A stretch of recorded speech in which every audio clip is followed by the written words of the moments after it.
Senhoras e senhores conselheiros, doutor André Carreiro, nosso procurador, Ana Maria, nossa secretária, doutor Regis Trigo, aqui representando a empresa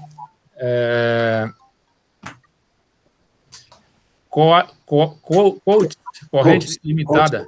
Coates Correntes.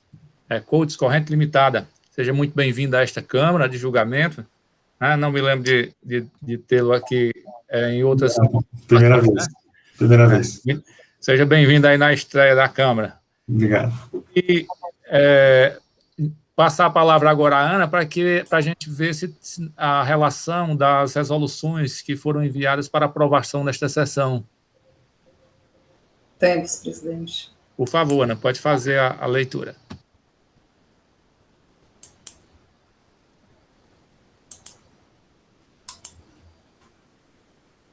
Boa tarde a todos.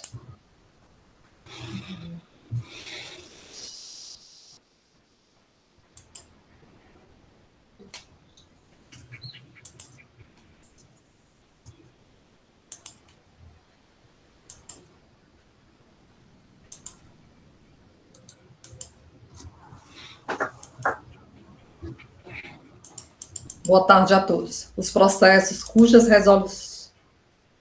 Desculpa.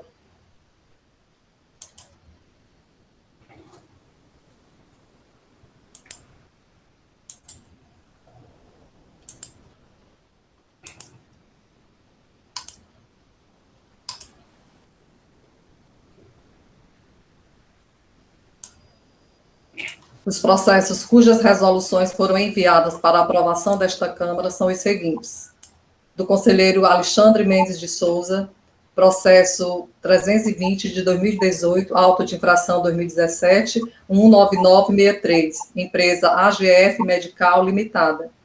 Processo 3625 de 2018, auto de infração 2017, 19946, da empresa Monteiro e Costa Comércio Limitada. Processo 6177 de 2017, auto de infração 2017, 16983, da empresa Hotsat Telecomunicações Limitada. Processo 1017 de 2018, auto de infração 2017, 23659, da empresa Lojas Americanas S.A. Processo 6363 de 2018, auto de infração 2018, 15292, da empresa Empreendimentos Pague Menos S.A. Processo 3864 de 2017, auto de infração 2017, 04030, da empresa Francisco Pereira da Silva. Processo 3512 de 2018, auto de infração 2017, 23801, empresa Magazine Luiza S.A.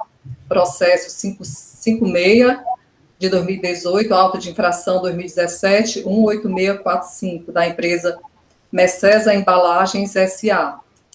Do conselheiro Felipe Augusto Araújo Muniz, processo 321 de 2018, auto de infração 2017, 19964, empresa AGF Medical Limitada. Processo 3627 de 2018, auto de infração 2017, 19979, da empresa Monteiro e Costa Comércio Limitada. Processo 1633 de 2018, auto de infração 2017, 12367, da empresa Eletroshop Casa Amarela Limitada. Processo 333 de 2019, auto de infração 2018, 15526, da empresa Movenorte Móveis do Nordeste Limitada. Processo 934 de 2019, auto de infração 2017, 20643, da empresa Lojas Americanas S.A. Conselheiro Lúcio Flávio Alves, processo 322 de 2018, auto de infração 2017, 19966, empresa AGF Medical Limitada. Processo 3504 de 2018, auto de infração 2017, 09237, da empresa Imarf Indústria de Granitos do Ceará Limitada. Processo 6093 de 2017, auto de infração 2017, 17408, da empresa Lojas Americanas S.A. Processo 5988 de 2018, auto de infração 2018, 14801, empresa comercial Gama de Bebidas Limitada. Processo 2562 de 2018, auto de infração 2018-02630, da empresa NJF Indústria e Comércio Limitada. Processo 2563 de 2018, auto de infração 2018-02628, empresa NJF Indústria e Comércio Limitada. Do conselheiro Ricardo Ferreira Valente Filho, processo 318 de 2018, auto de infração 2018-19961, empresa AGF Medical Limitada. Processo 6091 de 2017, auto de infração 2017-17400, empresa Lojas Americanas S.A. Processo 876 de 2018, auto de infração 2017-22769, empresa Lojas Americanas S.A. Processo 3622 de 2018, auto de infração 2017-19947, empresa Monteiro e Costa Comércio Limitada. Processo 3210 de 2018, auto de infração 2018-00457, empresa Duo Comércio de Ótica. Processo 6569 de 2018, auto de infração 2018-15857, empresa Passamanaria do Nordeste S.A. Da conselheira Tereza Helena Carvalho Rebouças, Porto. Processo 319 de 2018, auto de infração 2017-19962, empresa AGF Medical Limitada. Processo 877 de 2018, auto de infração 2017-22770, empresa Lojas Americanas S.A. Processo 3623 de 2018, auto de infração 2017-199 de 2018, empresa Monteiro e Costa Comércio Limitada. Processo 6092 de 2017, auto de infração 2017-17404, empresa Lojas Americanas S.A. Processo 488 de 2018, auto de infração 2017-220, 2017-220-52, da empresa Pontes Indústria de Cera Limitada. Pronto, presidente, esses são os processos. A presidência agradece à nossa secretária Ana Maria. Lembrando que as nossas sessões ordinárias virtuais, elas acontecem por videoconferência e encontram respaldo na portaria 158/2020, que foi alterada pela portaria 384/2020. As resoluções que foram anunciadas agora foram disponibilizadas através do WebDrive e os conselheiros agora podem fazer qualquer sugestão de alteração ou correção. Sem sugestões, a presidência dá as resoluções todas por aprovadas. E assim, como não temos ata para leitura na data de hoje, nós vamos para a ordem do dia. Hoje nós temos 5 processos da empresa Coates Corrente Limitada, como recorrente, recorrido à célula de julgamento de primeira instância. O primeiro processo é o processo de 1/247/2018, auto de infração 2017-19294, que tem relatoria do doutor Alexandre Mendes de Souza. Esse processo foi julgado procedente em primeira instância e recebeu uma manifestação da assessoria processual tributária para a confirmação da decisão de primeira instância. Eu dei uma olhada rápida nos processos e vi que os mesmos têm uma similitude em relação a levantamentos de estoque. Mas nós vamos fazer primeiro a observação da relatoria do doutor Alexandre, e em seguida eu vou ouvir o doutor André e o doutor Regis da possibilidade de fazer unificação de algum outro processo, tudo bem? Então, com a palavra, doutor Alexandre. Senhor presidente, doutor Wellington, senhor procurador, doutor André, senhora secretária, doutora Ana Maria, o advogado representante da empresa, doutor Regis Trigo, e demais conselheiros. Prazer tê-los aqui hoje à tarde conosco. Desejo a todos uma boa tarde. Senhor presidente, o processo que vamos relatar, como já foi anunciado, é da empresa Coates Corrente LTDA, é o processo 247 e o auto de infração 2017-19294. O relato da infração diz o seguinte: receber mercadoria sem documento fiscal.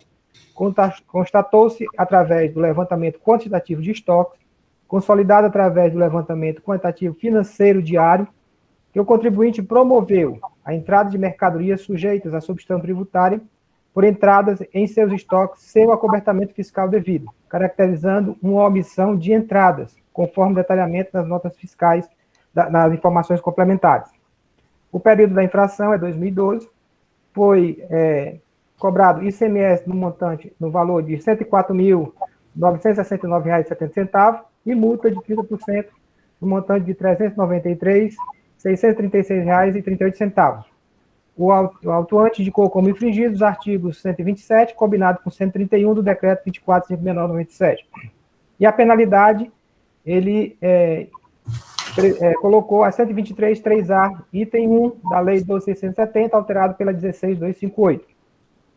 Nas informações complementares, resumidamente, eu coloquei uma das informações do autuante dizendo o seguinte, que no período auditado, o contribuinte promoveu a entrada em seus estoques de mercadorias sujeitas à substituição tributária sem a devida documentação fiscal, ensejando uma omissão de entrada no montante de R$ 1.312.121,27, exercício 2012. O contribuinte, insatisfeito com a autuação, comparece aos autos e, através da impugnação, diz o seguinte: primeiro tópico, que seja reconhecida a decadência do período compreendido entre 1/1 de 2012 a 30 de 10 de 2012, ou seja, de janeiro a dezembro de 2012, alega nulidade por falta de enquadramento legal para a cobrança do ICMS substituição tributária. O fiscal indicou como infringido o artigo 127 e o 131 do regulamento. Segundo ele, não tem correspondência com a infração.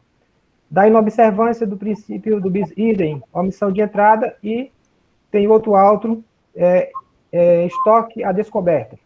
Da aplicabilidade do princípio da absorção ou consumação, ou seja, a acumulação de penalidade viola as garantias de direitos do contribuinte, cujo remédio se dá pela revelação da menor penalidade, em detrimento da maior penalidade imposta.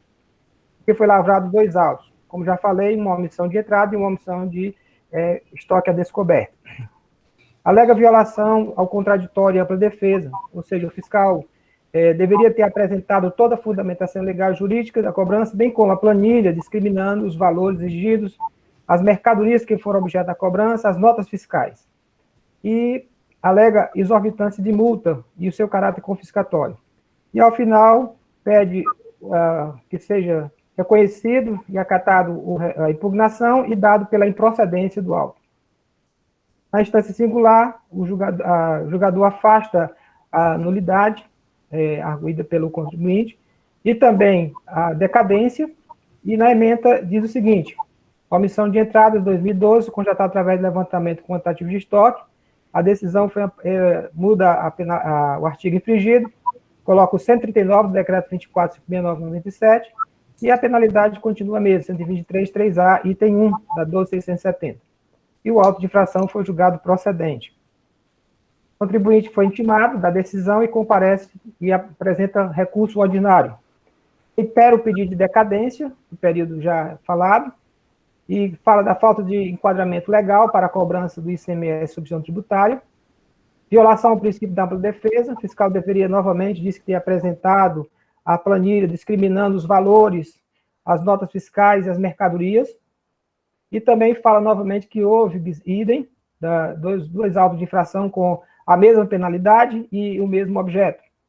Cumulação de penalidade aplicada ao princípio, ele fala da consumação, absorção, consumação. E desproporcionalidade da multa, ou seja, novamente o caráter confiscatório, e pede a improcedência.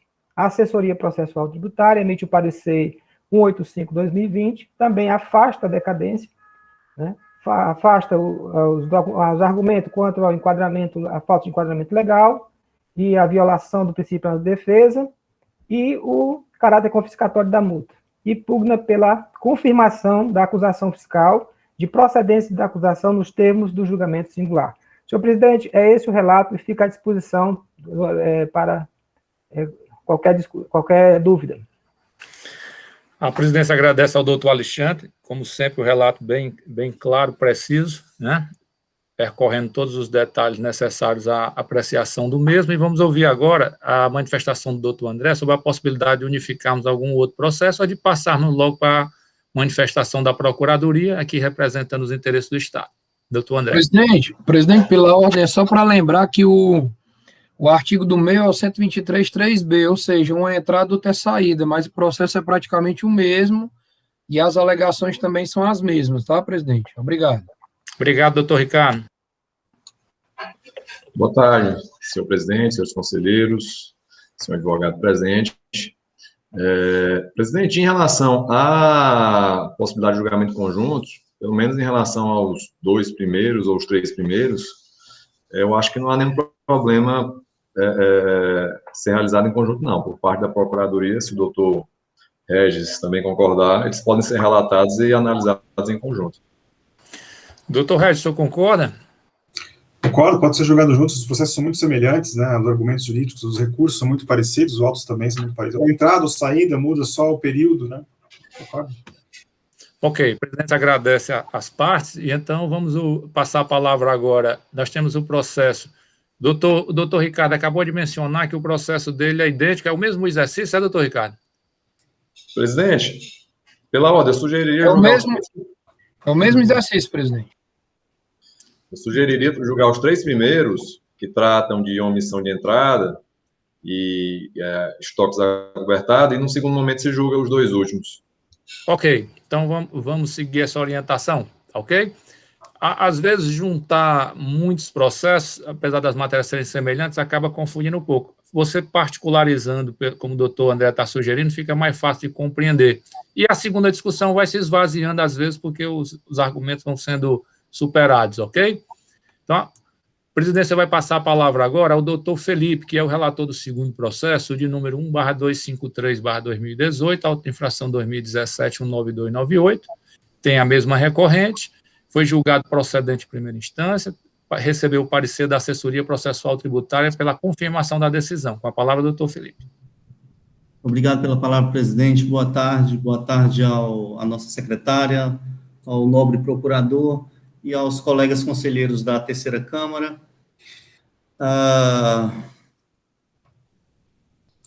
Também saúdo aqui o nosso o advogado da parte presente. Cabe salientar inicialmente, presidente, com relação a esse auto de infração, que consta no recurso que foi apresentado pelo relator do primeiro processo,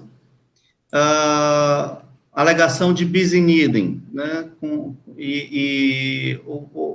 o processo que foi alegado bis in idem é justamente o meu, o processo da minha relatoria. Presidente, eu vou subscrever todo o relato já feito pelo conselheiro Alexandre, para não estender demais, tendo em vista que o processo é praticamente idêntico, né? Trata, inclusive,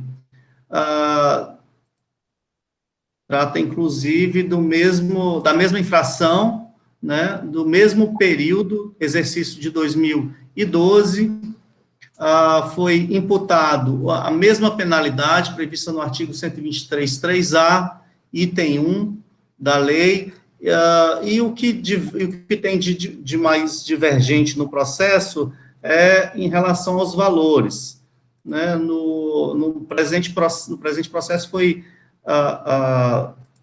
lançado aqui a título de ICMS o valor de R$ 78.121,71, e uma multa no valor de R$ 292.956,42, num total de R$ 371.078,13.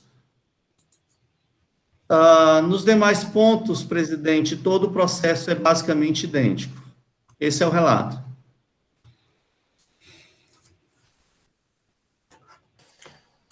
O terceiro processo da nossa ordem do dia é do doutor Lúcio Flávio, é o processo 1/251/2018, autofração 2017-19302, recorrente Coates Corrente Limitada, recorrido célula de julgamento de primeira instância, Relatoria do Dr. Lúcio Flávio Alves, que também tem a mesma manifestação do julgador de primeira instância e da assessoria processual tributária pela procedência. Com a palavra, o Dr. Lúcio.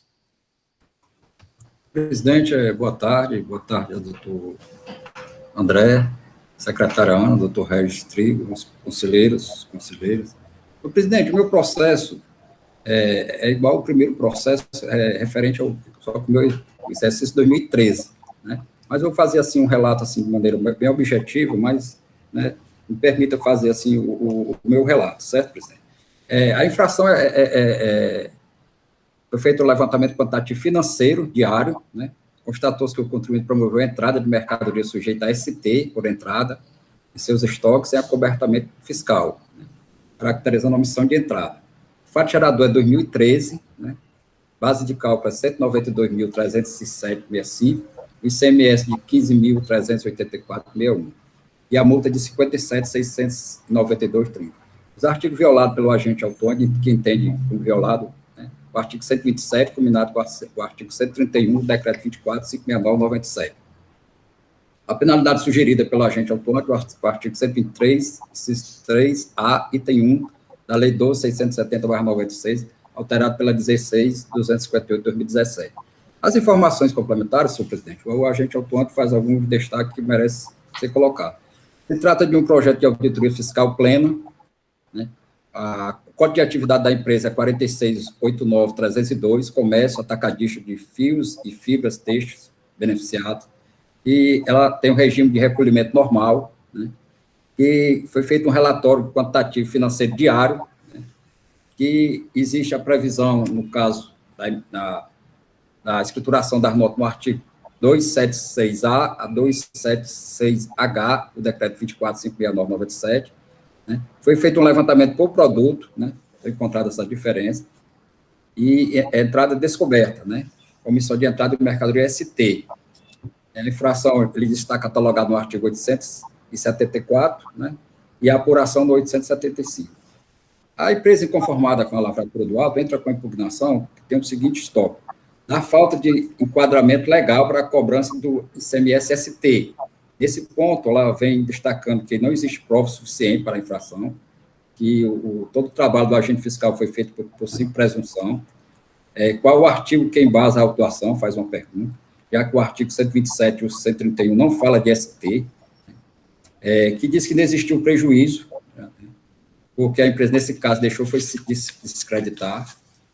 Outro ponto é o bis e idem, né, a desobediência ao prejuízo do princípio da absorção, né, que esse princípio não está implícito na Constituição, apesar de não estar tipificado expressamente, mas ele tem amparo no princípio da legalidade, da proporcionalidade, do devido processo legal, né, que, no caso aqui, a nova sanção, pelo menos fato, existe 2 autos de infração, no caso do meu, eu sou relator hoje, o meu é o processo que eu vou relatar amanhã, né, que tem a mesma situação do primeiro e do segundo que ele citou aí, porque, no caso, ele entende que a mesma situação gerou 2 penalidades, né.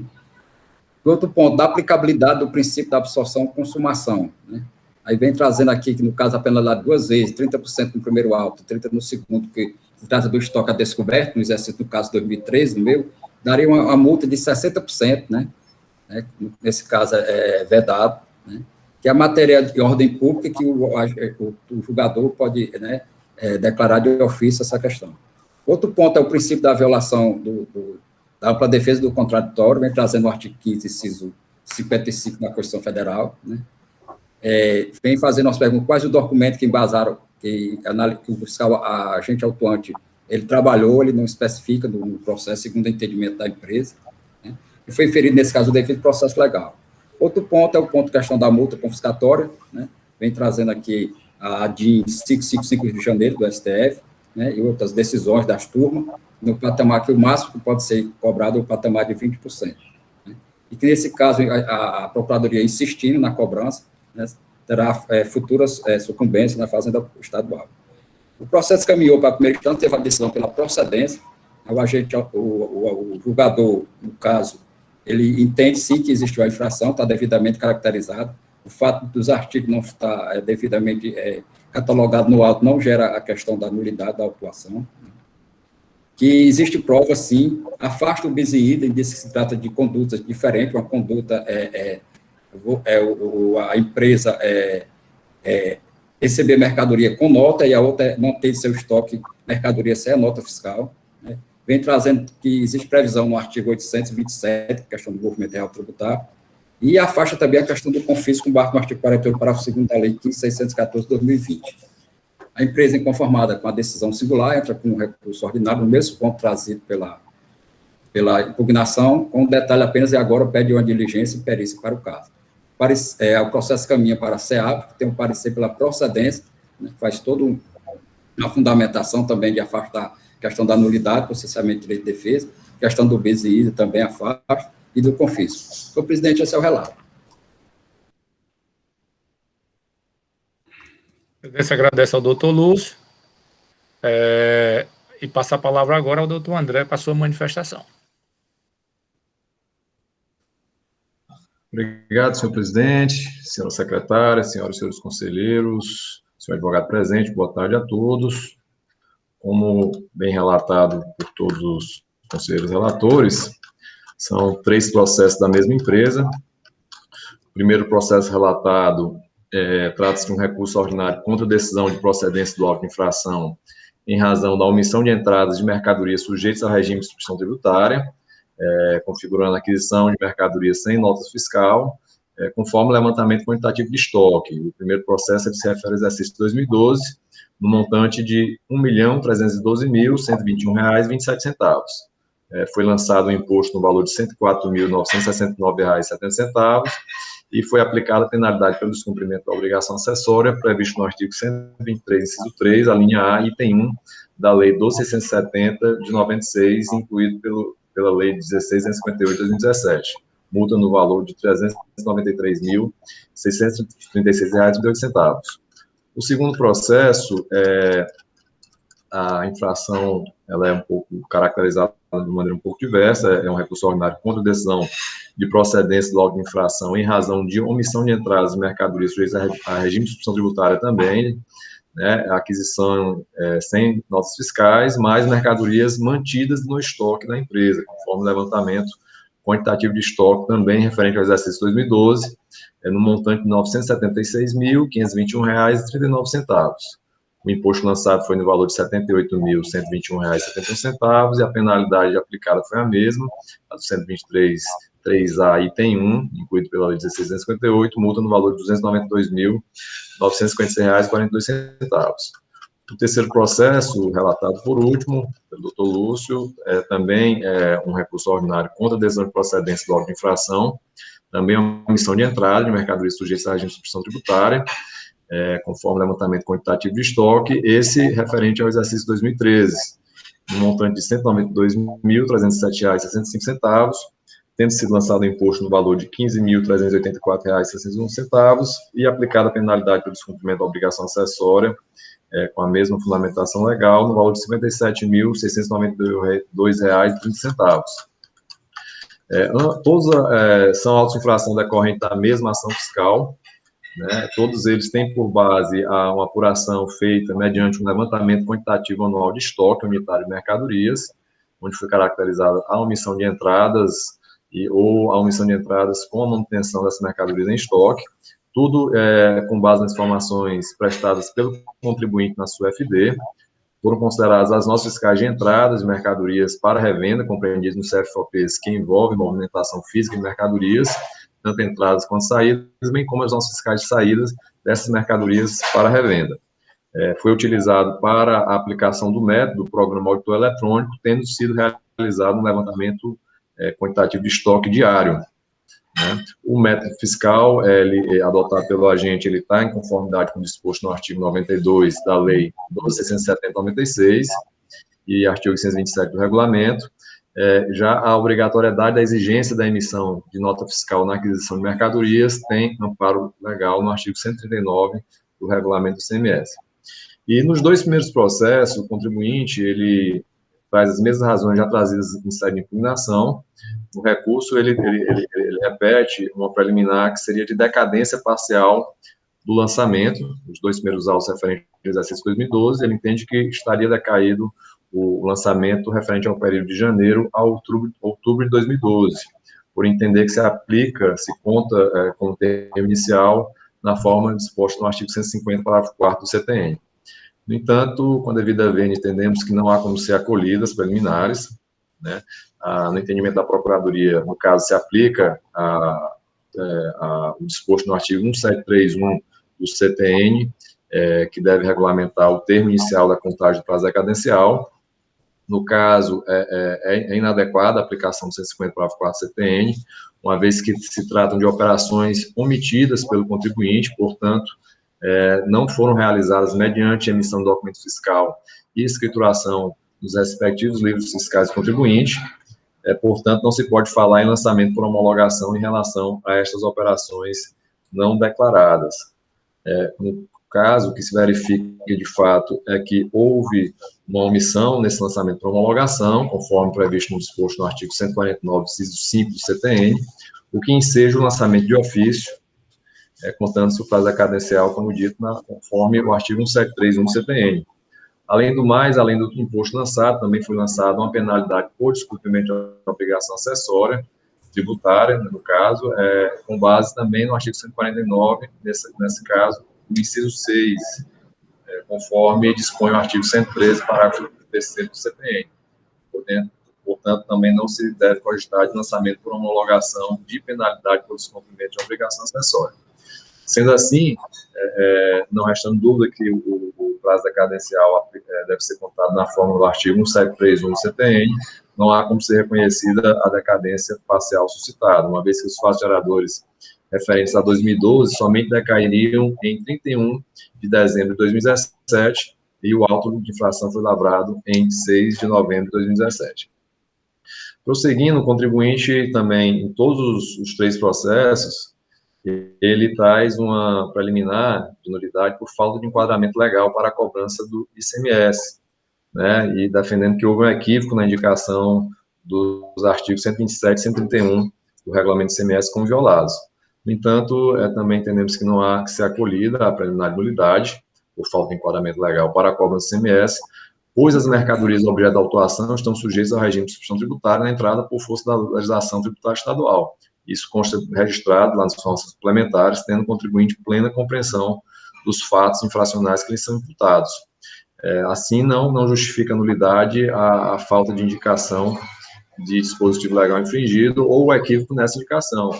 Não podemos olvidar do disposto no parágrafo 7º do artigo 84 da Lei 15.614, o qual expressa ao dispor que, estando o processo em fase de julgamento, a ausência ou erro na indicação dos dispositivos legais infringidos e dos que culminem a respectiva penalidade constantes do auto de infração serão corrigidos pela autoridade julgadora de ofício ou em razão de impugnação ou recurso, não ensejando a declaração de nulidade do lançamento, quando a infração estiver devidamente determinada. No caso, é isso que ocorre, o relato da infração e as informações suplementares são claros e precisos, não deixam qualquer margem de dúvida acerca do ilícito apontado, dando plena compreensão ao contribuinte e permitindo-lhe o exercício efetivo de sua garantia de ampla defesa e contraditório, como de fato fez, trazendo impugnação e recursos específicos contra os fatos objeto do lançamento tributário. Prosseguindo, o contribuinte ele defende também a ofensa à ampla defesa, porque não teria sido indicado quais documentos teriam sido levados em consideração no levantamento fiscal. No entanto, também, quanto a esse ponto trazido no recurso, entendemos que não há como ser acolhido. O referido levantamento de estoque ele foi realizado de maneira regular. O resultado encontra-se no relatório totalizador e demais planilhas que compõem o levantamento fiscal. Todos estes documentos entregues ao contribuinte quando da notificação do auto de infração, né?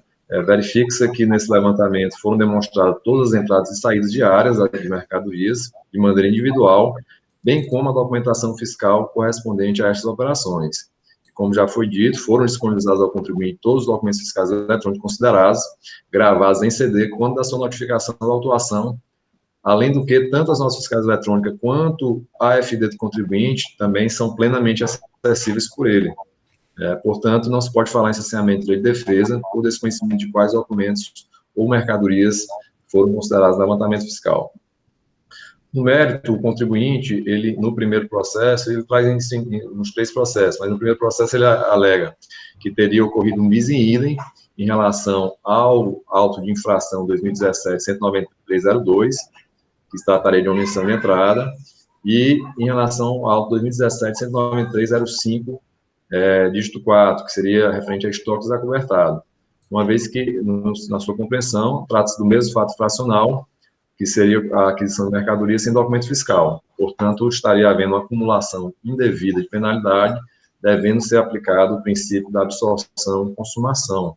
Nesse primeiro processo, eu pude verificar que esses autos de infração, na realidade, mencionados por ele no recurso, talvez tenha sido uma equipe na redação, mas, enfim, são autos de infração que se referem ao exercício de 2013, portanto, diverso do exercício tratado no primeiro auto de infração e no segundo, que se tratam do exercício de 2012. De toda sorte, verifica-se que as planilhas de fiscalização deixam claro também que se tratam de produtos e notas diferentes que deram ensejo a essas autuações indicadas pelo contribuinte, o que se pode até ser evidenciado pela diversidade da base de cálculo, conforme apurado pelo julgador de primeira instância, o que descaracteriza por si só o bis in idem na espécie.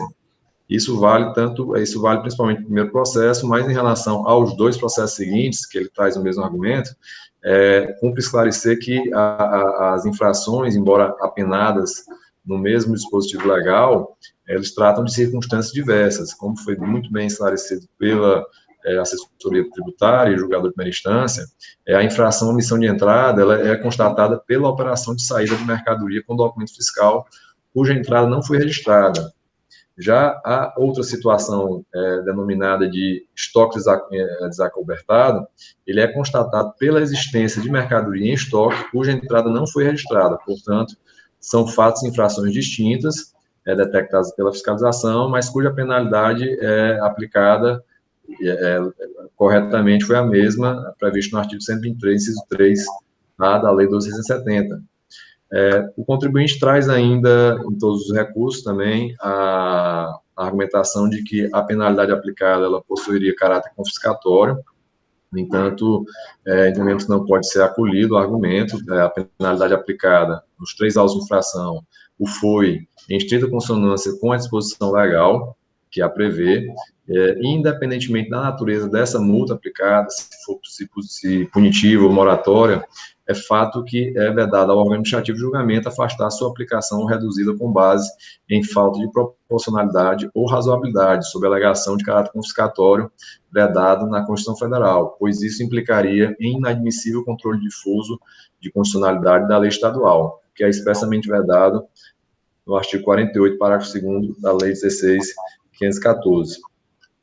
Por fim, cumpre enfatizar que o levantamento quantitativo de estoque ele é um método fiscal adequado, eficaz, para a apuração da infração imputada ao recorrente, está amparado no disposto no artigo 92 da Lei 12.670/96, que dispõe que o movimento real tributável realizado pelo estabelecimento em determinado período poderá ser apurado através de levantamento fiscal e contábil, em que serão considerados o valor de entradas e saídas de mercadorias, dos estoques inicial e final, as despesas, outros gastos, outras receitas e lucros do estabelecimento, inclusive levantamento unitário com identificação das mercadorias e outros elementos informativos. E foi isso que foi feito, é um método fiscal adotado pelos fiscos estaduais de uma forma geral, sua validade e eficácia ela é comprovada, né, ele é feito com base nas informações prestadas pelo próprio contribuinte nos seus livros fiscais, na FD, no caso, né, considera todas as entradas e saídas de mercadorias e o inventário inicial e final em determinado exercício,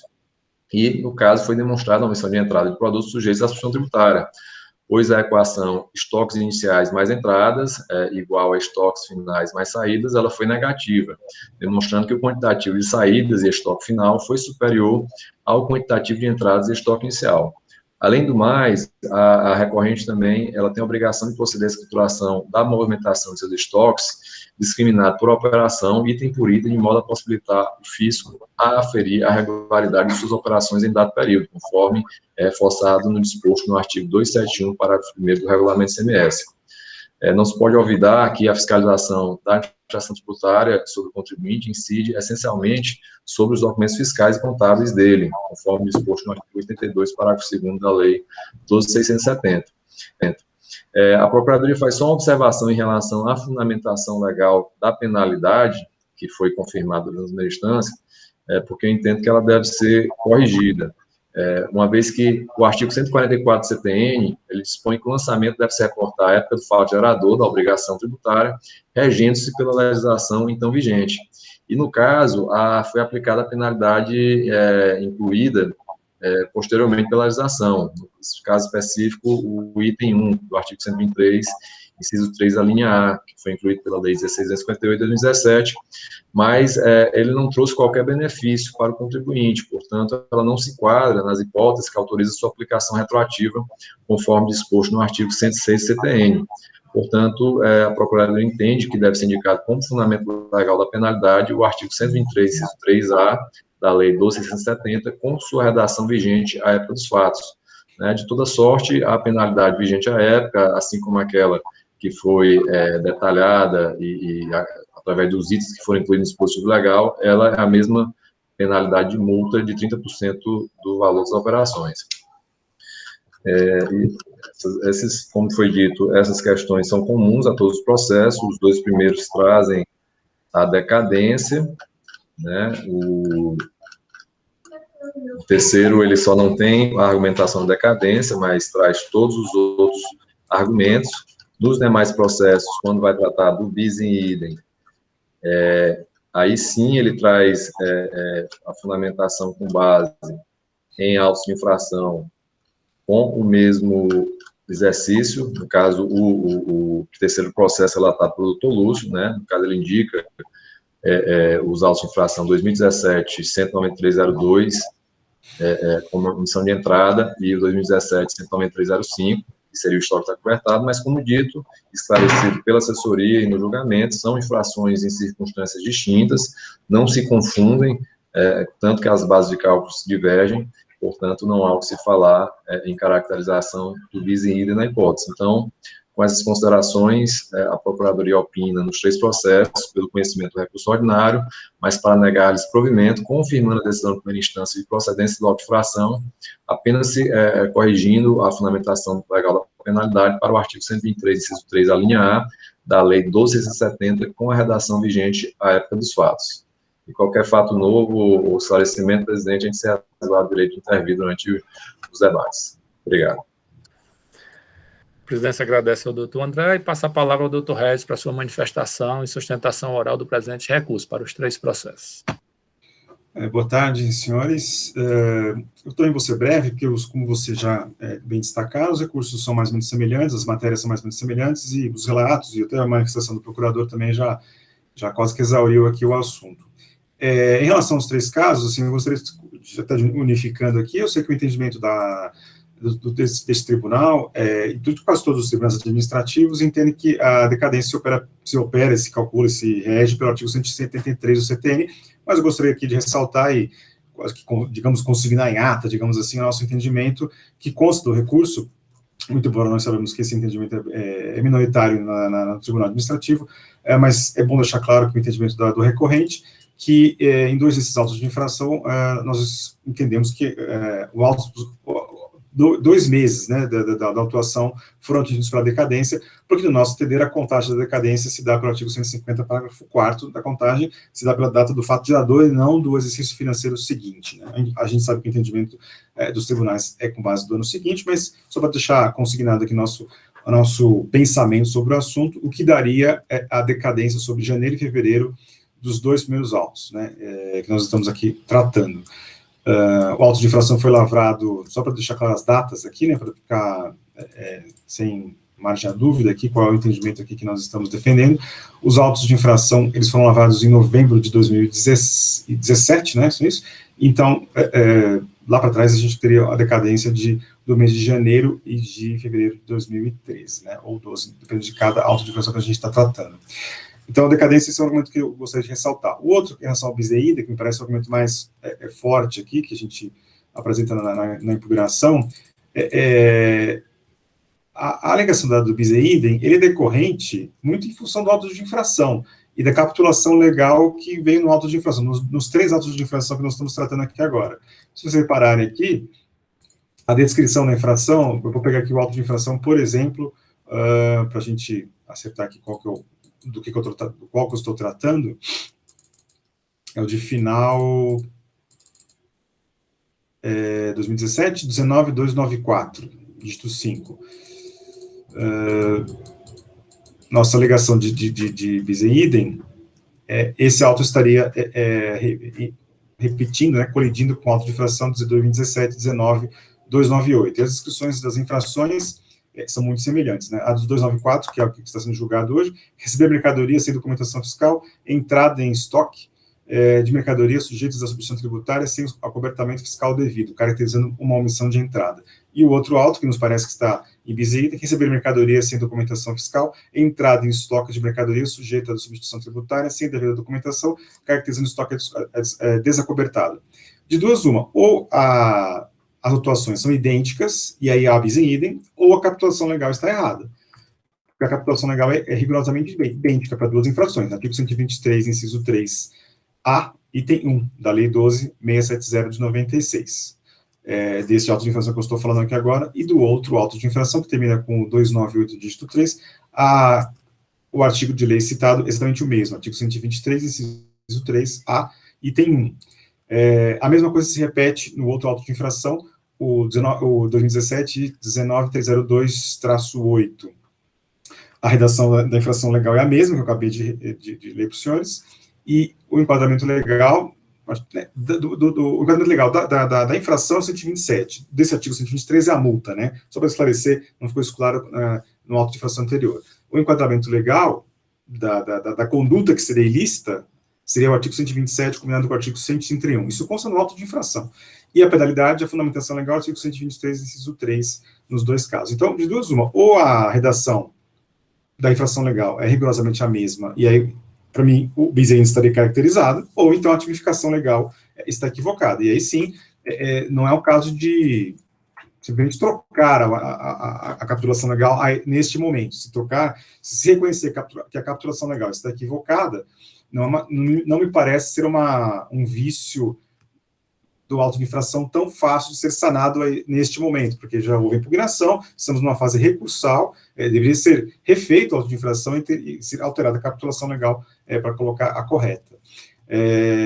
E, por fim, só para encerrar aqui a minha participação, em relação à multa, eu queria só deixar consignado, você também que é o entendimento dos tribunais administrativos para afastar normalmente essa aplicação desse princípio, porque tem previsão legal, a questão da multa, mas esta multa aqui, ela não está sendo aplicada sobre o valor do imposto, mas sim sobre o valor das operações de um ano inteiro. 30% de uma infração e 30% em relação a outra, que nos parece ser idêntica, daí o bis e idem. Mas além do bis e idem, aqui a coisa se potencializa, porque além de haver um bis e idem, o percentual ele está sendo aplicado sobre uma base de cálculo muito ampla, muito extensa, o que nos faz nos convencer que há uma violação ao princípio do confisco, da vedação ao confisco bem caracterizado. Se nós estivéssemos diante de uma aplicação da multa de 20% ou 30%, no caso aqui é 30%, sobre o valor do imposto, poderia até aceitar, porque nós temos os nossos precedentes do STF apresentam uma base, uma referência de 20%. Mas aqui a base de cálculo é muito extensa, né? Assim, nós temos uma base quase que muito mais ampla do que a mero valor do imposto. A gente tem uma base aqui de um ano inteiro de apuração de levantamento fiscal. Então, nos parece que sim, a possível da multa, da vedação do confisco, para mim, fica bem caracterizado. Enfim, basicamente é isso. Ressaltar a decadência aqui, só para ressaltar, e só deixar bem caracterizada a nossa alegação que a contagem da decadência se dá para o 150 parágrafo 4º. O bis e idem, me parece que há uma discrepância aqui. Ou há um bis e idem, ou a tipificação legal está equivocada. E aí seria um vício que deveria ser sanado lá atrás, numa nova lavatura de auto de infração. Não seria um vício que poderia ser sanado a este momento, nessa fase recursal, sendo que o contribuinte já teve um prejuízo de ter que se defender por uma tipificação equivocada. E a multa nos parece que, por incidir sobre uma base de cálculo muito ampla, sim, ela estaria sendo violado o princípio do confisco. É isso. Obrigado pela oportunidade. presidência agradece ao doutor Regis e agora vai colocar os 3 processos em discussão pelos conselheiros, lembrando e pedindo a colaboração para que a gente faça a modulação das discussões para ficar mais fácil da gente ir avançando, ok? Certo, senhor presidente. Podemos começar? Já, doutor Alexandre, com a palavra. Senhor presidente, começando aqui pelas preliminares, em relação à decadência suscitada pela parte, que ele pede com base no 150, parágrafo 4, aqui no nossa Câmara não existe muita discussão, porque as mercadorias não foram declaradas, elas não foram registradas também. Então, como não houve esse registro, não houve declaração dessas mercadorias, entendo que aplica 1731 do CTN. Eu afasto, senhor presidente, com base no 1731. Continua a discussão da decadência para a gente finalizar e depois a gente passa para outro tópico. Presidente, já que também sou relator, apesar do meu não ter a decadência, em 2013, mas só para prestigiar o doutor Regis aí, que colocou de forma muito objetiva, tanto a sua impugnação como o seu recurso e a sustentação oral, né, colocou as questões bem objetivas e assim a gente vai se objetivar também. A discussão que existe no Conselho aqui do Ceará, né, Conselho de Recursos Tributários, se tomou por premissa, discutir cada matéria de acordo com os fatos tratados de cada auto de infração, a questão da decadência. E se tirou a Câmara Superior, quando começou a discutir essas questões, né, que iria privilegiar tanto o artigo 150 como o 731. Não iria se tomar nenhuma atitude, isso a Câmara Superior, nenhuma decisão de que apenas um ia prevalecer. Nem sempre prevalece o 150, parágrafo 4, por ser o ICMS ser um tributo por homologação, e nem prevalece o 731 por ser de ofício, lançamento de ofício. Então, dentro de cada caso, a gente vai estudando o caso e chega a uma constatação de qual artigo aplicar. E nessa situação do caso concreto aqui, como foi bem dito pelos relatores, pela Procuradoria, se trata de um levantamento, feito pelo Auditor Fiscal Eletrônico, é um programa, que trata da questão do levantamento quantitativo financeiro diário. E a questão aí foi, quando ele faz esse levantamento, pegando o inventário inicial, as entradas, saídas e o inventário final, constatou que, no caso do meu processo, constatou uma omissão de entradas, como o processo do conselheiro Alexandre, e no processo do Felipe é um pouco diferente. É o estoque a descoberto. E constatou essa infração. Qual é a premissa que nós vamos tomar para aplicar o 1731? Que essas informações elas foram obtidas através desse levantamento, desse programa, e a empresa não informou esse faturador. Esse faturador foi, através dessa metodologia, foi descoberto. Então, se partiu de coisas conhecidas, que era o inventário inicial, final e a nota de entrada e saída, e se chegou a um faturador que foi ocultado. Então, por isso se aplica, no caso, o 731 do CTN, por essa questão. Então, a questão da decadência, eu sigo, sim, o entendimento da Câmara Superior, que já vem tratando dessa matéria, desde o começo da conclusão. Era isso, senhor presidente. Continua em discussão. Sobre a questão da matéria da decadência, presidente, como o conselheiro Lúcio já trouxe aí, também me filio ao entendimento da Câmara Superior.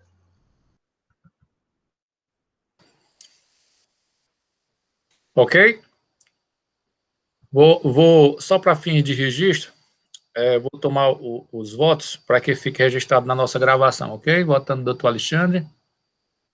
Afaste, senhor presidente, a decadência com base no 1731 do CTN.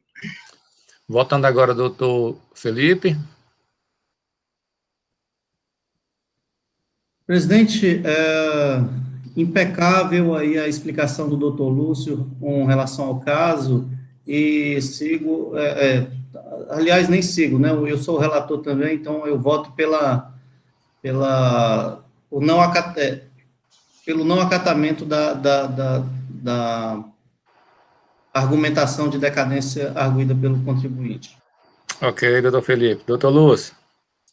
Presidente, acompanha os relatores também, voto nesse sentido, fazendo só um ponto aqui de destaque, senhor presidente, porque nesse caso de omissão de entrada, vai se cobrar o ICMS em virtude de que a mercadoria tem tributação por ST.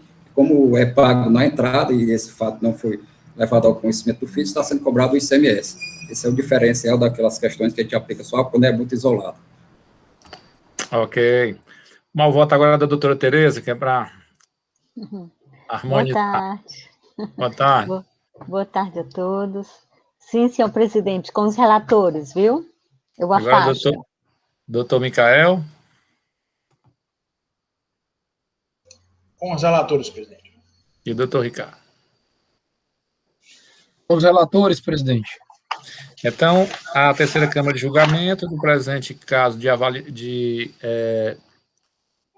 da preliminar relativa à decadência, resolve por unanimidade de votos afastar a decadência suscitada pela parte. Os processos do doutor Felipe e doutor Alexandre, não é isso? Doutor Lúcio também, né? Continua em discussão. Senhor presidente, o segundo tópico suscitado pela parte é violação ao princípio da ampla defesa, dizendo que os documentos, quais eram os documentos? Ele pergunta, né? Quais as notas que nortearam as mercadorias, né? E também, eu acredito, por conta da indicação errada do artigo 127 e 131. Então, nesse sentido, senhor presidente, o auto de infração foi embasado com um CD, e nesse CD ele consta a relação das notas fiscais, contendo a descrição de cada nota fiscal e a mercadoria, e o período que foi emitida a nota fiscal. Então, está bem discriminado, não há como o contribuinte dizer que... E ele recebeu esse CD, está gravado lá, aqui nos autos, e recebeu. Então, eu afasto, senhor presidente, e foi corrigido a indicação do artigo infringido para o 139 pelo julgador singular, com base no artigo 84.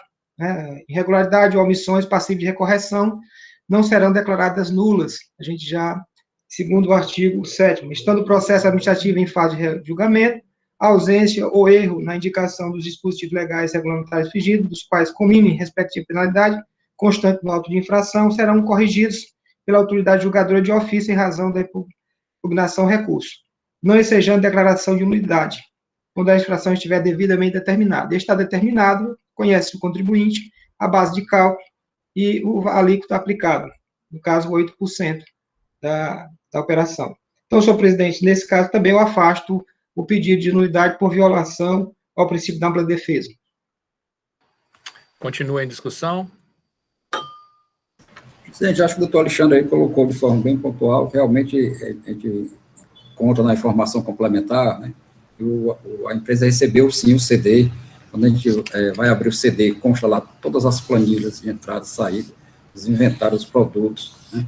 É feito aquilo, como eu falei anterior, a vitória eletrônica, ele é feito por produto diariamente, então tem o número da nota, tem a data da entrada e saída, tem um somatório de entrada e saída, histórico inicial e final, então acho que foi devidamente comprovado.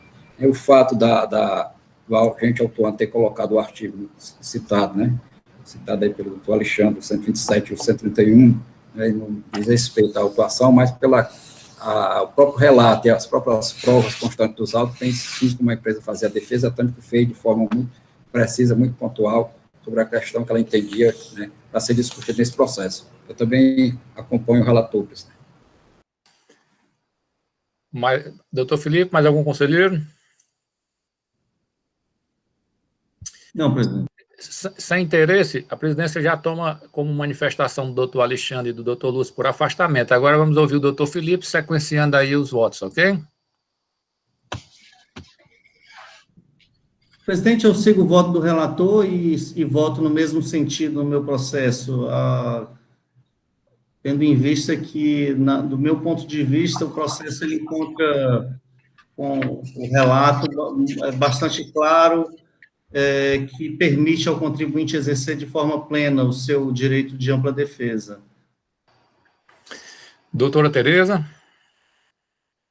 Com os relatores, presidente. Doutor Micael. Com os relatores, presidente. E doutor Ricardo. Com os relatores, presidente. Na presente análise preliminar de nulidade do processo, fica por unanimidade de votos também afastada. Para todos os três processos, não é isso? Isso. Continua em discussão. Senhor presidente, o outro tópico que o contribuinte argumenta é o princípio inobservância do bis idem, muito reforçado pela parte, o auto de infração 2017-19-302, que é a omissão de entrada, que é o caso do processo a qual eu estou relatando. No caso aqui, o meu é o 294, que ele citou aqui é o 302. E o auto de infração 2017-19-305, estoque descoberto, que seria, eu não me engano, seria outro exercício, né? Que seria bis idem, mas estaria, talvez, causando bis idem com o do conselheiro Felipe. É esse conselheiro Felipe? Exato. Aí, eu gostaria que nós discutíssemos.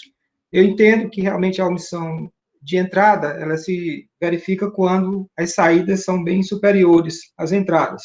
Isso é fato, a gente já sabe, mas eu nunca tinha deparado com estoque a descoberta, né? Quando se faz o levantamento de estoque e vê o estoque a descoberta. Eu queria que, se o conselheiro Lúcio tivesse mais algum embasamento para a gente determinar como proceder nesse caso, gostaria de ouvir. Senhor presidente, o doutor Alexandre colocou aí a situação. Eu acho que desses processos, eu acho que o ponto, assim, foi bem destacado pela defesa, tanto na impugnação como no recurso, como na sustentação oral, né? É essa questão. O auditor eletrônico, ele nasceu em Minas Gerais, né? O programa que foi feito, né? Pelos auditores de Minas Gerais, e foi depois, através do CONFAS, ele foi incorporado, né? Foi pedido na inserção lá do CONFAS, alguns estados a utilizar esse programa, e Minas Gerais realmente cedeu, né, para alguns estados, inclusive o Ceará, né, vem trabalhando com esse programa. Ele passou por várias alterações, né, modificações, e ele tem como o doutor Alexandre colocou, também quando eu estou nesse processo, a gente é acostumado com aquele SLE tradicional, né, realmente não existia essa questão do estoque a descoberto, né? A gente tinha só a omissão de entrada, a omissão de saída, e não tinha essa questão do estoque, né? Mas, como é feito aqui, justamente o eletrônico é feito pela questão do SPED, das informações prestadas pelo contribuinte, e a gente, quando vai fazer a leitura lá dos relatórios, né, ele pega um produto, determinado produto X, né, e ele vai fazendo as notas de entrada e saída, vai fazendo a cada dia, por isso que o nome do levantamento é levantamento quantitativo financeiro diário, né, ele vai fazendo a cada dia, vai fazendo essa atualização.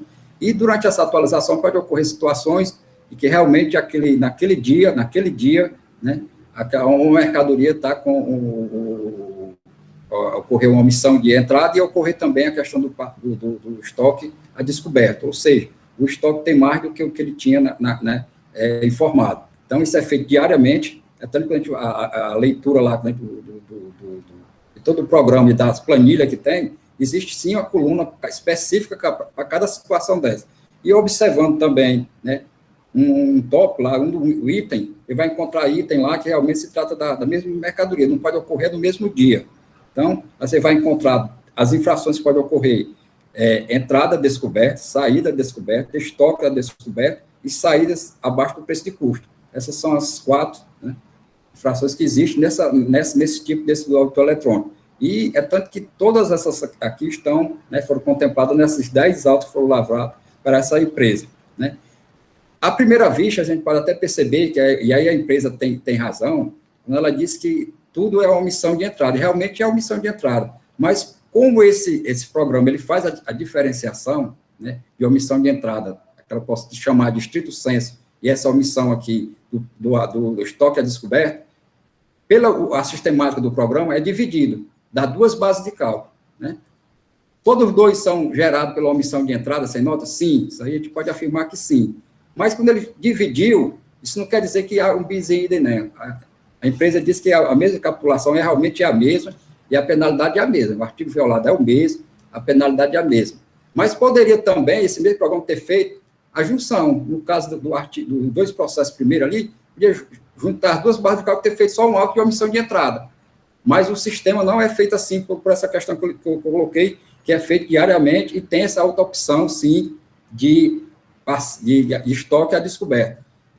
Conversei com alguns colegas sobre essa questão, né? É uma questão nova que está sendo trazida, mas pesquisei também no estado de Minas Gerais, onde foi que nasceu né, realmente o programa auditor eletrônico, essa questão já foi objeto de discussão, sim, no tribunal de lá, e o entendimento é que sim, que esse programa pode gerar, sim, essas duas situações, né, com a mesma tipificação, com a mesma penalidade, mas que não gera um bis e idem, né? Ele poderia ter feito, juntando as duas e ter feito um auto só, mas fez de maneira separada, porque assim o programa tem essa vertente, tem essa possibilidade, e ele já traz lá bem, quando você vai abrir lá uma das planilhas lá, ele traz a base de cálculo dessa situação, uma omissão de entrada, normal, que a gente pode chamar aquela de estrito senso, e essa omissão de entrada que gera, sim, um estoque a descoberto. Então, presidente, eu, com todo respeito à tese, é uma tese que eu acredito que o doutor Alexandre realmente tem razão, e os colegas com quem eu estive conversando, está chegando agora, mas pela sistemática, né, que foi aplicada, está sendo aplicada, está sendo onde nasceu, está sendo referendada, eu entendo que não existe, sim, bis e idem, e pode ser feita essas duas situações. Esse era meu ponto. Doutor Lúcio, só tirar uma dúvida aqui, pessoal. No sistema SLE antigo, a gente tinha uma omissão de entrada quando o contribuinte comercializava produtos e não tinha registro das entradas, né? Media-se isso através do fluxo de mercadoria durante o ano, né? Esses dois autos de infração tratam de mercadorias diferentes ou é da mesma mercadoria? Presidente, aí foi a dúvida. Ele pode ocorrer com a mesma mercadoria. É como eu disse, a situação aí, todos dois, a empresa tem razão nessa parte de dizer que todas as duas situações são geradas pela omissão de entrada de mercadoria. Mas como ele é feito diariamente, todo dia ele vai sendo atualizando os estoques, pode ocorrer num momento, num dia, que ele tinha o estoque dele ele tinha mais, né, tinha mais estoque, né, estava descoberto, ou seja, ele vendeu mais do que o que tinha no estoque, o estoque foi declarado, que estava declarado que ele vai fazendo a todo dia, então por isso que ele faz essa diferenciação da entrada normal, aquela que a gente pode chamar de entrada sem nota normal, e dessa questão do estoque está descoberto por ele ser feito diariamente, né? Então, chega a essa constatação. Mas posso tratar do mesmo produto. É tanto que eu peguei, quando eu estava nesse processo, grifei até aqui o item 1.277, aí procurando tudinho, final de semana, e você encontra, assim, a mesma mercadoria, dando a mesma situação. É como eu disse, o autuante aqui, ele podia ter feito um auto só, mas o próprio sistema ele é tratado para dessas duas situações. Aliás, as quatro que eu citei, mas duas que nós estamos discutindo aqui, que pode gerar o bis e idem, que é a nota, a entrada sem nota e o estoque a descoberto. Pelo porquê? Pela entrada sem nota. Né? Aí a parte vem e diz, não, mas não é a mesma situação, a mesma titulação. A capitulação é sim, mas gera esses dois, como se fossem duas condutas. É tanto que a parecerista coloca aí, se você pegar o artigo, lá o que é a entrada sem nota, entrada, estoque. O estoque daquele momento estava descoberto. Né? O estoque é descoberto pela entrada sem nota. Só complementando, só complementando o que o conselheiro Lúcio disse, eu fui olhar a planilha, realmente, que me causou estranheza na hora, porque eu não tinha percebido essa estoque descoberta, e eu fui acompanhando também as mercadorias descendo na planilha, e ao final a gente percebe que existe outra base de cálculo, que seria a base de cálculo do estoque a descoberto. Então, a gente vê as duas bases de cálculo separando a acusação, né? No caso, descoberta e a entrada sem nota fiscal. Então, senhor presidente, já estou pronto para votar, senhor presidente. Vê se tem mais algum conselheiro interessado em discutir. Presidente, boa tarde. Estava aqui ouvindo aqui atentamente aqui a explicação do doutor Lúcio, juntamente aí com a explicação que ele tem do auditor eletrônico, né? Eu tive a oportunidade de conversar com o programador do auditor eletrônico aqui no estado do Ceará, né? Ele me disse que, em grande medida, o programa o Minas Gerais é que foi o estado que nasceu o programa e ele foi reproduzido para as outras unidades da federação, que quem quisesse utilizar. Mas ele me disse, informações dele, que hoje o programa do auditor fiscal eletrônico no estado do Ceará já estava totalmente modificado para a realidade do estado e assim, estava um programa já bem diferente do que Minas Gerais enviou, né? Até porque disse que tinha um problema na época de fornecimento de código-fonte, esse tipo de coisa, demorou um pouco, e aí eles mesmos por si só começaram a produzir o programa. Eu confesso que quando ele me mostrou o sistema como funcionava, né? Ele tem lá, você alimenta, o sistema faz por si só o encontro das bases de dados. Doutor Lúcio, me corrija se eu estiver errado, mas o auditor fornece a informação do SPED, o auditor alimenta o programa com a informação do próprio contribuinte, enfim, e aí ele vai lá inserindo as bases de dados e o programa faz o refinamento, faz o encontro, faz a análise, entre aspas, sozinho, né? Ele aperta lá, dá os comandos e o programa faz esses embates, né? Dos bancos de dados que ele mesmo forneceu, o próprio fiscal, né? E aí o sistema pode fazer essa análise como o auditor quiser, como o doutor Lúcio disse, mês a mês, dia a dia. Então, você vai lá e vai escolhendo a parametrização que o sistema consegue fazer, né? Eu confesso, presidente, que é uma matéria que merece muito estudo, né, em que pese a fiscalização já dominar a ferramenta, lógico, sem sombra de dúvidas, é fato. O próprio SLE, como era antigamente, a fiscalização ela domina a ferramenta quando lavra o auto de infração, sem sombra de dúvidas, mas cabe a esse contencioso uma análise jurídica da ferramenta, não para invalidá-la, de forma alguma, mas para fazer a devida análise, como se fez de outras ferramentas que o fisco tinha para fiscalizar. O SLE antigo, que se fazia no Access, que se fazia no próprio Excel, né, com as informações do contribuinte, o método não era invalidado, o método é consagrado. Mas há discussões jurídicas acerca do SLE, por exemplo, né? Então, discussões que o contribuinte pode suscitar, e nós também.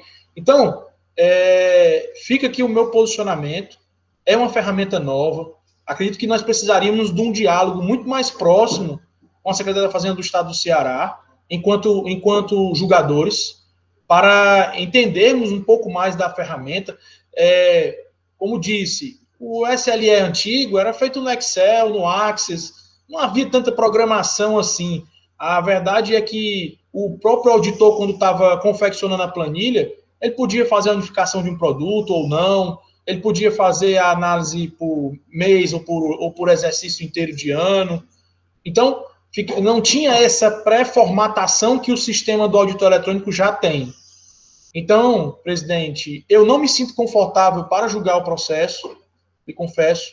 As informações que o doutor Alexandre traz e que o doutor Lúcio traz são importantes, vão servir aí com certeza de guarida, mas eu, enquanto julgador, não consigo me sentir confortável para julgar o processo da forma em que eu estou, não na forma em que o processo está. Então, eu peço vistas do processo para estudar um pouco mais sobre o auditor eletrônico e a forma como foi feita.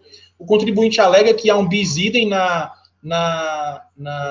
sua fiscalização, né? O doutor Lúcio, como um grande estudioso que né, até recortar aqui sua fala, fez isso no final de semana, então olhou lá o produto, viu que a mercadoria, viu que não se tratava de um bis idem, que para mim é um forte indício, sem sombra de dúvidas, de que a fiscalização está correta, mas eu preciso estudar o processo, preciso entender, e não posso ser leviano aqui, de tratar o auditor fiscal eletrônico, como acredito eu, nessa composição, já estamos no final do nosso mandato, não pegamos nenhum processo, pelo menos assim, dessa ordem, então eu não me sinto confortável de ser justo e de ser verdadeiro com o contribuinte, de julgar o processo da forma em que estou.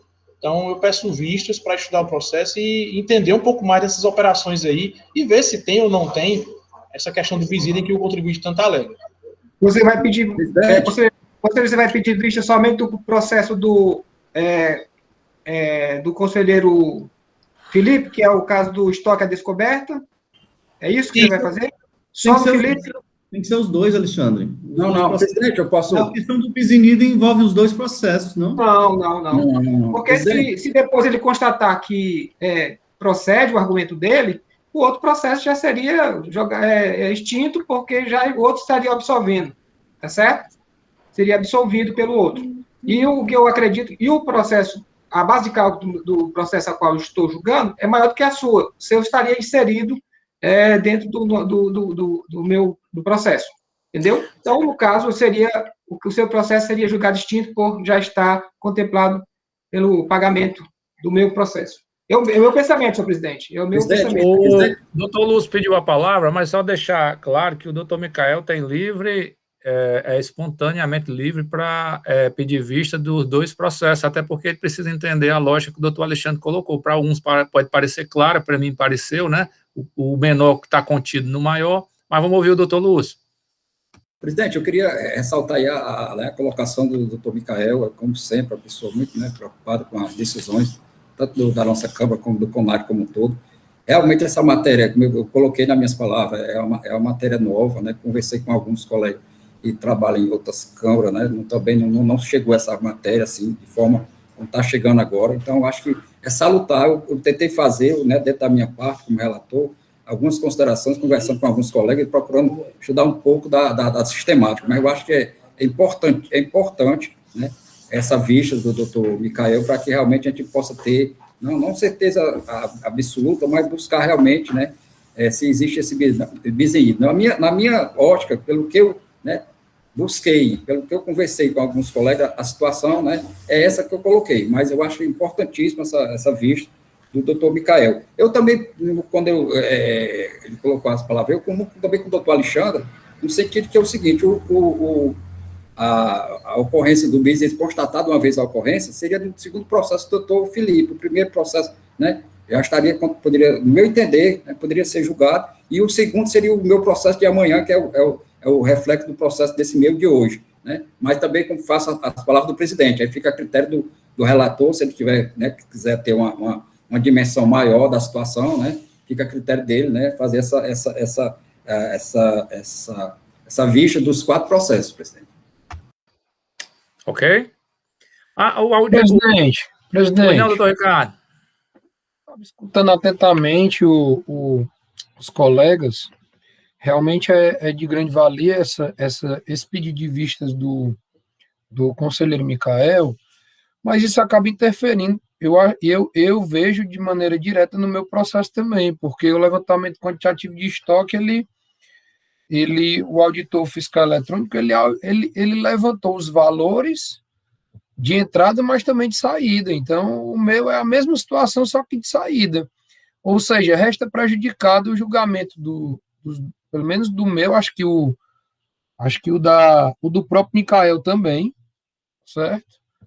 E os 2 últimos processos, presidente, eles vão entrar no pedido de vista da mesma forma. Presidente, posso me manifestar, presidente?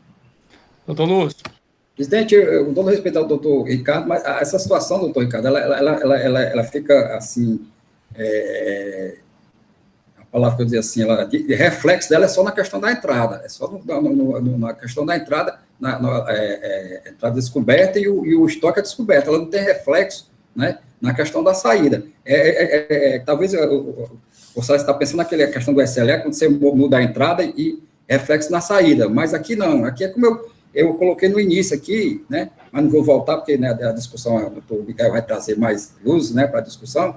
Ele podia ter feito algo só, a questão é que o sistema da possibilidade de fazer 2, mas no meu entendimento, isso aqui fica restrito só à questão da entrada. Mas, não, eu concordo, Lúcio, mas deixa eu fazer uma pergunta.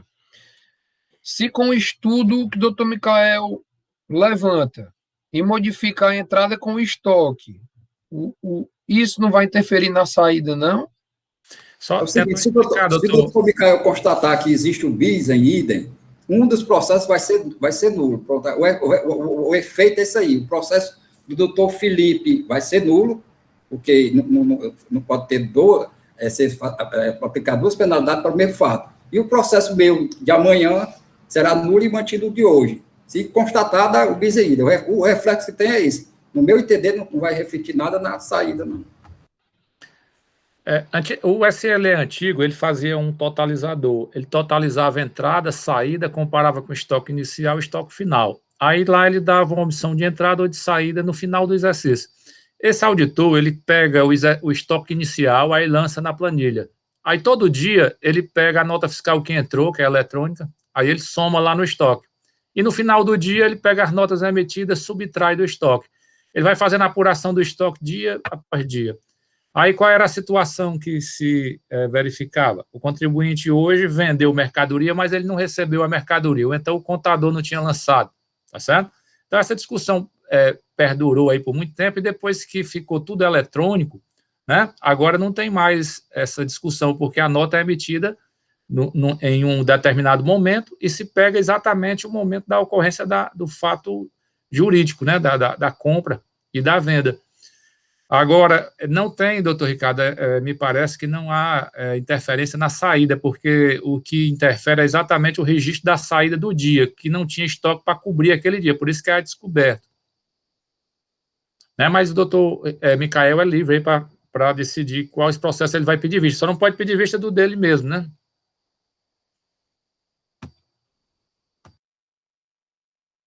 O doutor Micael é saída?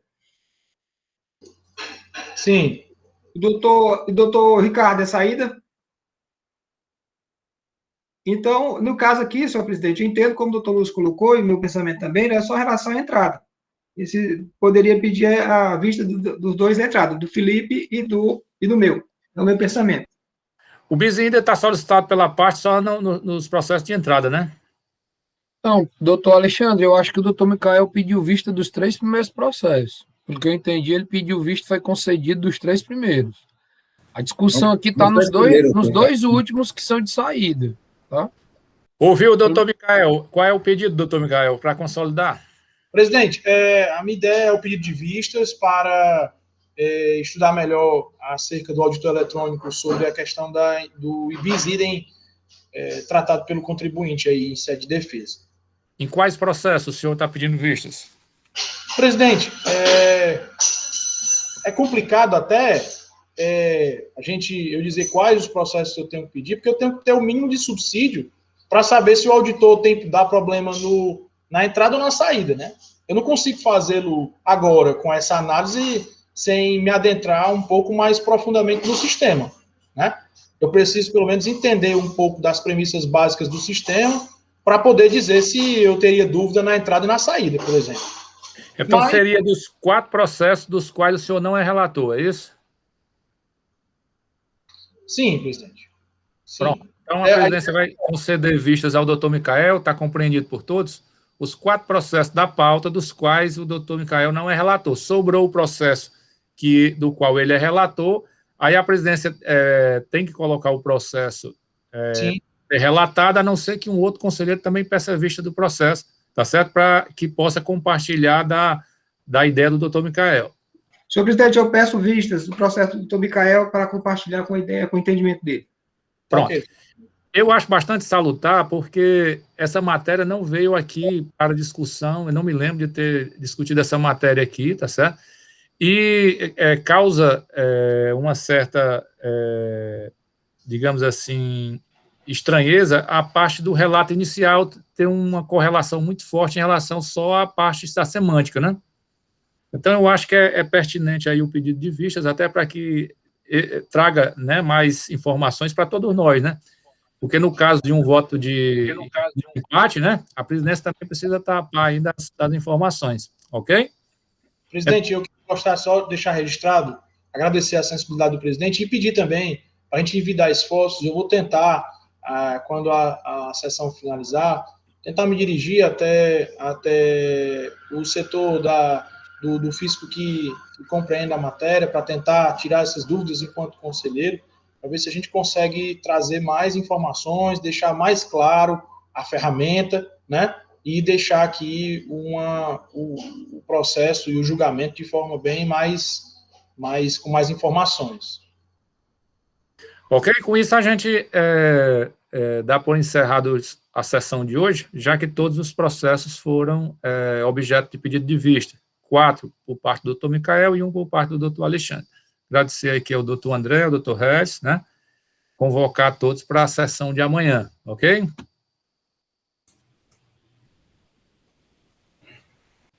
Ok. Doutor Ricardo. Alexandre, doutor Ricardo. Diga, meu amigo. Vou ligar para você, viu? Aquele negócio de ontem, de sexta-feira lá, que aconteceu. Ah, sim, da encomenda que você recebeu pelo correio. A sessão está encerrada, pode encerrar na gravação. Fica só assuntos gerais agora. Obrigado, doutor Rez, obrigado, doutor André. Obrigado.